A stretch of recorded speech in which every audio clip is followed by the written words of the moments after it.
Hey everyone, welcome back to the Your Money Your Life podcast. We're at episode 281 of the pod. Do me a favor, before we get into it, make sure you like, subscribe, 5-star rate and review the pod. Also do the same thing on YouTube if that's where you're watching.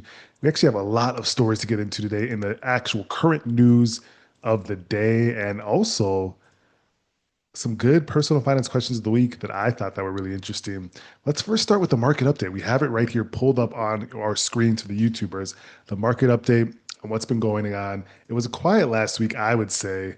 Yeah, if you even look at the chart, over the past 5 days, we're a little bit down, not even a percent down, not even half a percent down. We're 0.43% down over the past 5 days. Past month, up over percent and a half. And then on the 6 month basis, of course, 2.69%. But on a year to date basis, we're almost through the end of quarter two. We are up 1.37%. So, it's been a quiet year. We have some ups and downs. We had those ups and downs in April, recovered, still in a kind of a steady, flat state for the market so far. The big things driving the market, let's find out what those are.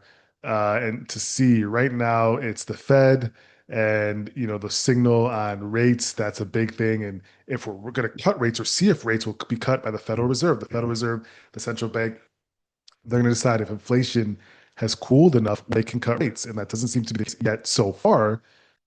As we look into it, as they decided to hold rates steady, we'll talk about in current update in a second. So yeah, the Fed left the rates unchanged. You have geopolitical conflict, Israel-Iran conflict that's going to also potentially weigh on the markets here. Those would be the two big things. Are we going to go into a place where we're, less optimistic or traders are bullish, or are we going to go to a place where the Fed starts to cut rates and you start to see people be more bullish and be more active and be more buying again? But we've seen a pretty much steady state, flat on the year, basically up a little bit. But that's what we said. We said it would be a little bit higher this year potentially. We go through some rough periods, towards the end of the first quarter, near the second, which we did, and we come out of that, which we did. And so that's the main thing we're seeing right now. Let's run into like what the Fed did, because the Fed was probably the biggest news of this past week. The Federal Reserve decided to leave rates unchanged for the fourth time Wednesday, but it raised its medium estimate for inflation this year in the face of tariffs. So they're saying the tariffs are now starting to take effect. The central bank left the key borrowing rate at 4.25 and 4.5%. And it said it's waiting to see the impact of levies before resuming cuts beginning late last year. The cuts began late last year, but they're waiting to see the impact of tariffs to see if they would want to start cutting rates again. Will tariffs cause inflation to go hot again, which would mean that they can't cut those rates? They continue to project two more reductions. They continue to project two more rate reductions in 2024. It says in this article, but it should be 2025. Oh, I actually caught an edit issue there. But now it sees inflation of 3% by the end of 2025, up from 2.7. Interesting. It's lowered its growth forecast. So the Fed saying, hey, we're going to have more inflation and we're going to slow down in growth. That's what they're forecasting this month, anyways. So we'll see if that changes. But they are signaling that they're a little bit worried about inflation and tariffs and the levies. And they're also afraid that we're going to slow down economically. And so they don't want to lower rates yet because they're still afraid of inflation. So that's an interesting point there. We still have different conflicts across the globe that may impact markets as well. So we'll keep an eye. Again, I think the Fed is in a precarious position. They can't cut rates yet, but they're getting close to cutting rates. I think they have to be getting close to cutting rates. As we know, they have two rate cuts that they penciled in this year. So I think we may see that sometime around this summer. So keep your eyes on that and how the markets are impacted by the rate cut when the Fed decides to do that. That's going to be actually really, really, really intriguing. Let's go into current news. Amazon corporate 9 to 5 news. Amazon is saying that they're mandating staff relocations. Amazon already at the edge of over potential threats to their jobs from artificial intelligence. Thousands of Amazon employees are being ordered to relocate closer to their managers.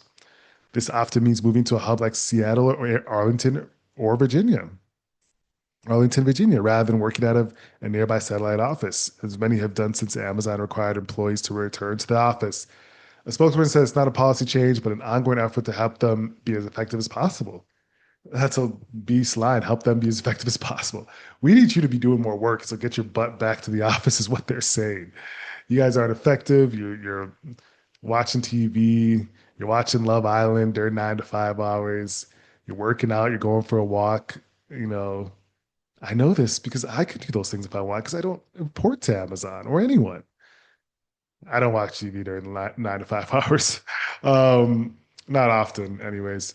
But Amazon's saying, hey, get back into the office so we can be more productive. If you won't, that's a key for us to maybe let you go like they wanted to. So they're not playing around. They said move or quit.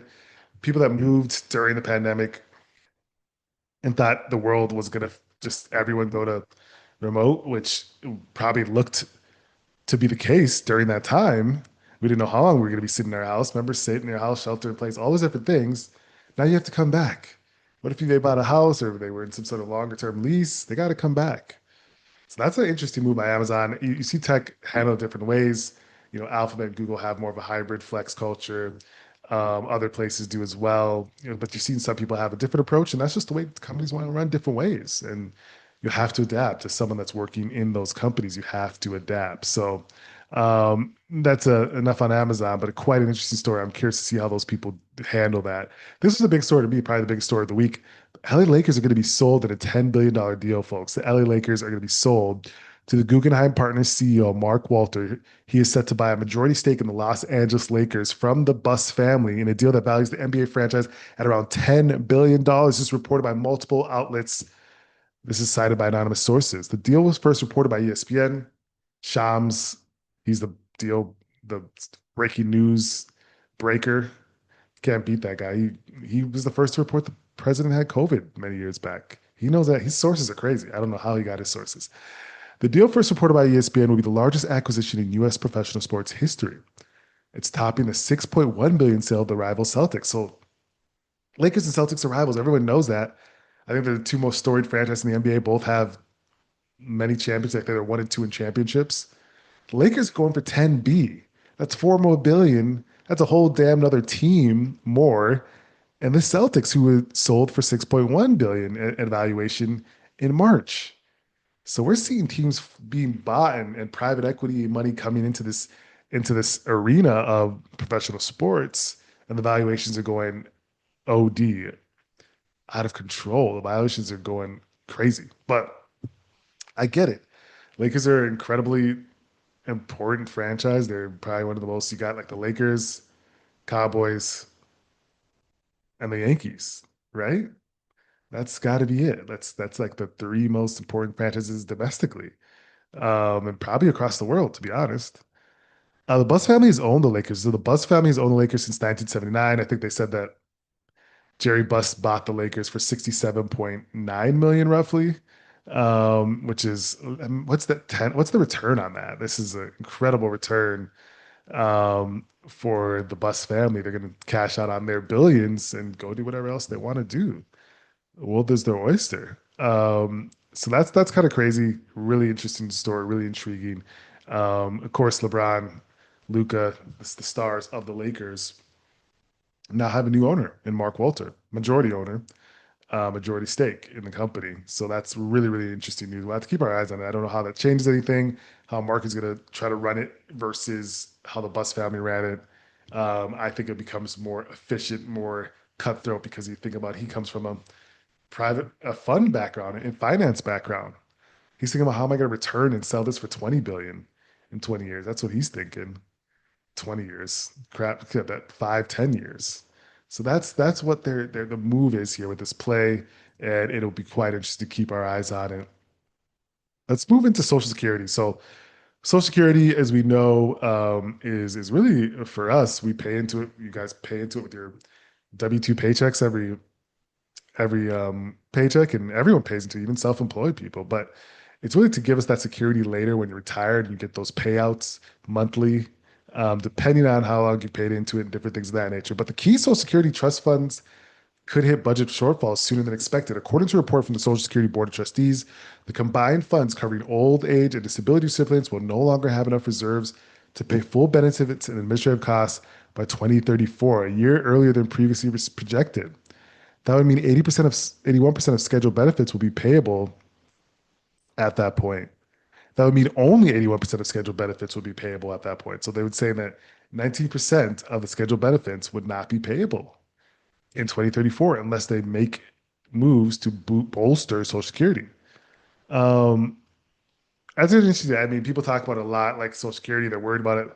People that are boomer age and older do rely on that income as a supplement for retirement. And then if you're now talking about that being taken away, I know it has to do with funding, right? So how do you increase funding for Social Security? Of course, it's going to go through the legislative rules and legislative and our representatives that will have to vote to bolster funding for Social Security so that it stays intact for people that are having it now, but also for the people that want to utilize it in the future, right? If you're paying into it, if we're paying into it, where does that money go if we don't get our Social Security? That's kind of crazy. Um, so we'll keep our eyes on that. I think we should see that be returned and hopefully there moves legislation to make sure that everyone gets what they want in 10 years because that's going to be a not it's a sticky situation if folks don't see that, right? Nike delays Skims brand launch. So remember, Nike and Kim Kardashian had a joint brand launch. Originally, it was set for the spring, but there's anonymous sources citing that production issues have pushed the debut to later this year. Nike is still expected to unveil the first collection of training footwear, apparel, and accessories before year end, ahead of a global rollout in 2026. This is a partnership with Skims. It's central and it's supposed to be revitalize the women's business. And especially for Nike, they want to revitalize the women's business. They're losing that to Lululemon, Alo, different places that are doing it tailored to women. Nike wants to come back in that arena, and so super smart strategic play, of course, but now they just have to launch and see the reception and demand for that play. So that's going to be interesting to watch. We'll keep our eyes on it. A lot of interesting stories that I want to touch on. A couple more actually. AGI. So I was actually curious what AGI is, but people are saying, when are we really getting AGI? So AGI is known as artificial general intelligence. It precisely means that it pretty much means that's highly autonomous systems that outperform humans at most economically valuable work. So pretty much an AI that could do work better than you can, and it just has artificial general intelligence. And Elon Musk puts it as it's AI that is smarter than the smartest human. And then another person, Anthropic CEO, called AGI. It's more like a country of geniuses in a data center. Interesting. That's kind of crazy. But the main thing is that AGI, when a computer can complete tasks a lot better than humans, is important because whoever gets that first, whoever could create this first, is going to become unfathomably wealthy. This is what the article is saying. So when are we going to get AGI? Like, are we going to get some artificial intelligence that's smarter than the smartest human? A country of the geniuses all working on task and able to foster and use those resources. That's kind of interesting. And also, people are worried about the flip side of that. What if it turns on humans and different things of that nature? I robot us and all these different things. That's of course consideration that a lot of the people that are the head of thought leaders in artificial intelligence and AI are really worried about. So that makes me worried as well, right? I got to watch iRobot again. We got to make sure we know what's going on, how to use my Will Smith to put them down or something. We got to watch it again. We got to take some tips from it. I think that was the main stories of the week. There wasn't much else, if I don't recall. Roblox. I did want to talk on Roblox a little bit. Roblox shares are trading at their highest level since 2021. They're now able, they have Roblox members, a gaming platform where you can create games and play other people's games. The creator payouts, what they pay creators for the games they create that other people are paying, is increasing tremendously, up to 250 million, it looks like, on the 2025 basis. So, really the thing is, why is this growing, right? It's a really growing because people are just having mass engagement and really love playing different games, and people are able to publish and create new things. And there's a specific game, Grow a Garden, that's driving massive engagement and growth in the company's current quarter. Uh, so there's a 75% surge in concurrent users since December. So that's pretty interesting. So they have one game in particular that has players plant seeds, sell their crops for in-game currency called shekels, and then use that money to purchase more seeds and animals. It's kind of like a Sims-ish thing, it seems like. That game is going crazy. People like these alternate realities where they could play and do something and build something great in a alternate reality. And so that's helping Roblox grow, which is kind of interesting because you can have so many of these different games pop up and be beneficial. So that's something we watch. Keep your eyes on it. Um, if I'm distracted, I'm looking at a hornet trying to get into my house. But let's keep moving. Let's keep it moving. Hornet or not, we got to keep it going. We'll have to do personal finance questions of the week. There were a couple good ones that I thought would be good to discuss. So let's wear into them. The first one is, what is the average annual cost of childcare per child in the US? What is the average annual cost of childcare per child in the US? Annual, so we're thinking annually, so monthly, what? Okay, I'm gonna go on the higher end because it's because you gotta get help, you gotta get food, you gotta get diapers, all those good things. What, like annually, let's say 30,000, 40? Okay. Answer is $11,582 per year. That's not bad. Okay, so we understand it. We're understanding $11,582 per year. Um, so I wonder what that bakes in. We don't know exactly. We didn't dive into the details, but that's okay. How much does an average overnight hospital stay cost? An average overnight hospital stay? Okay, that's gonna be average overnight. So if you're staying overnight, something of decent harm happened to you, right? It's not the worst thing in the world, but it also is something that you didn't have to leave right away. So I would say it's going to cost you like at least 1,500.